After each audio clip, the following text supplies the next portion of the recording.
Hello everyone. আজকে সকাল থেকেই খুব গ্লুমি ছিল দিনটা, বিকজ কালকে প্রচণ্ড শিলাবৃষ্টি হচ্ছিল।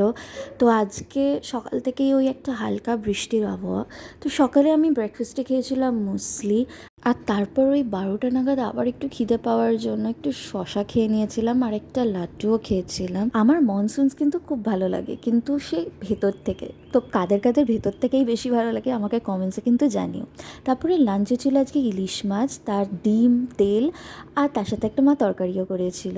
অ্যান্ড সন্ধ্যাবেলা চলে গেছিলাম আমরা সুপার মার্কেটে, ওখান থেকে কিছু কিনবো না করে বেশ অনেক কিছুই কেনা হয়ে গেল। কার কার বৃষ্টিতে ভুট্টা খেতে বেশি ইচ্ছা করে আমাকে বলো, আমি কিন্তু সেই দলেই পড়ি। আর দেখো এখানে ভুট্টা এনে বাড়িতে খাচ্ছিলাম, কিন্তু অলরেডি খাওয়া অর্ধেক হয়ে গেছে, তাও ভিডিওর জন্য একটু খেলাম আর কি।